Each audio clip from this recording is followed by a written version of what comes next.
Okay, so this is Christy Dellenbach. I'm doing part 4 of our labor and delivery series. Since we're all home isolating, thought I would just put all of these up on video. Um, let's talk about the pelvis of the uterus, or the passageway for labor and delivery. Let's go over kind of a little anatomy review of the pelvis. Um, Remember this from A and P. We've got our symphysis pubis up here, and pubic bone. This is the suprapubic arch when it's all combined together. And we have up front, and of course our spine and tailbone. And yes, sometimes this little tailbone sometimes breaks back a little bit in labor when mom's pushing. Of course, her hips. And of importance for labor and delivery are the ischial spines. So I'm going to take this up here a little bit closer and show you these. This is the ischial spine right here on this side, and same thing over here. You can see that it's right here. These are kind of your sit bones down here, ischial tuberosities. In the pelvis, we can see that there's the pelvic inlet here, and it's kind of round in this direction. There's the mid pelvis that we measure from the spines. We consider that.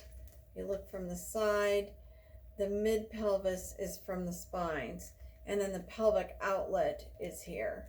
So your baby has to travel into the inlet, through the mid pelvis, and turn and go out the outlet.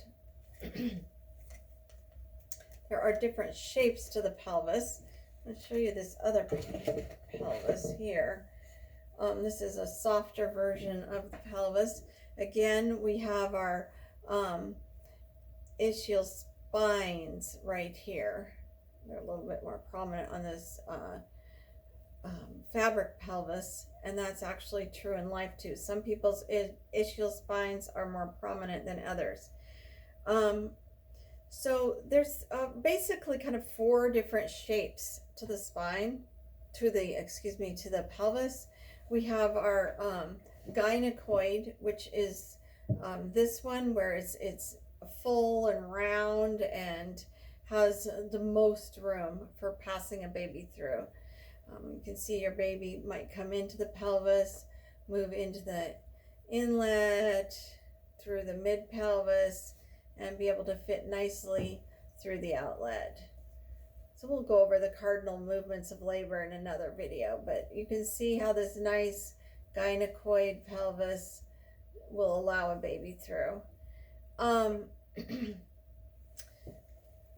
The female pelvis also, I wanted to point out to you with this one, when during the 3rd trimester, the body's putting out a lot of hormones, some relaxants, some hormones that cause these joints in the pelvis to loosen up, to soften and loosen up. And so mom's pelvis might start getting a little wobbly, and you can see that classic hip wobble for her. It's getting ready for labor. That a little bit of stretching and loosening up in the 3rd trimester, that can really help add a little bit of extra space for baby to come through. I just wanted to mention that. So back to our soft pelvis, the gynecoid pelvis. The android pelvis is what most men have. Most women have this gynecoid pelvis. The android pelvis most men have. The android pelvis is the canal in here is more narrow. It's more like this. It's a much more stable and strong pelvis than the gynecoid. The gynecoid is kind of a little loosey-goosey. This is a stronger pelvis. It's also more narrow in here than the gynecoid. Sometimes women do have an android-shaped pelvis, and sometimes if their baby is a little on the smaller size, it will fit. The anthropoid pelvis is also more narrow, but it's even more narrow than the android. So it's more like this. Those are not as compatible with vaginal delivery unless it's a small baby. Um, and then there's the platelopoid pelvis, which is more, platelopoid I think means basin. It's broad and flat. And so it's broad and flat this way, but it's narrow this direction. So even though it seems real large this way, like a basin, it doesn't provide a nice birth canal because it's wide and kind of compressed this direction. The pelvic outlet is more of this shape instead of this nice gynecoid round shape. Then we have the stations of the baby in the pelvis.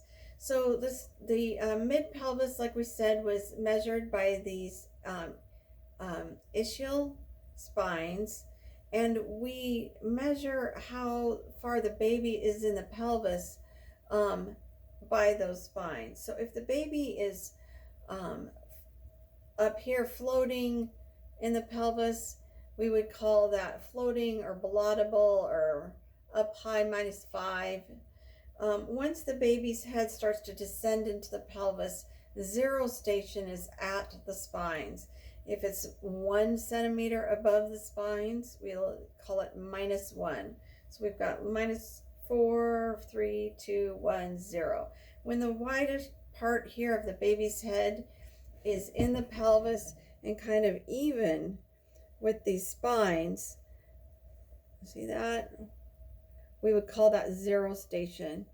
Once it starts moving below those spines, it's +1, +2, +3, +4, and we're going to deliver. This baby has to come underneath the pubic arch and come out like this. And there we go. And usually they're born facing the ground, and they will, as the shoulders follow the same path, they will turn their face one way or the other. Okay. So that is station. So remember, a minus station for the baby is higher up, and a plus station is, think of it as getting closer to delivery. Sometimes the providers will do a pelvimetry in the first intake visit with the patient, and then again later, maybe even when they're in labor. If their baby seems large, they might not know if it's going to fit. But basically the pelvimetry is kind of measuring the pelvis to see if it's adequate. Usually pelvimetry, I don't do it unless the patient has an epidural, but if you go in and you can feel the distance between the pubic arch and the back of their spine, you can kind of see if there feels like there's enough room compared to the size of the baby. I know on my hand, 12 centimeters comes up to this first knuckle when I'm checking like this. And then also you can kind of get a sense here in the pelvic outlet, does it feel like there's a room? And it's surprising in labor, with the forces of labor, how much this pelvis can open up and stretch, not to mention that the baby's head molds. So that's a little bit about the pelvis. And then we'll move on to Bishop's score in a few minutes.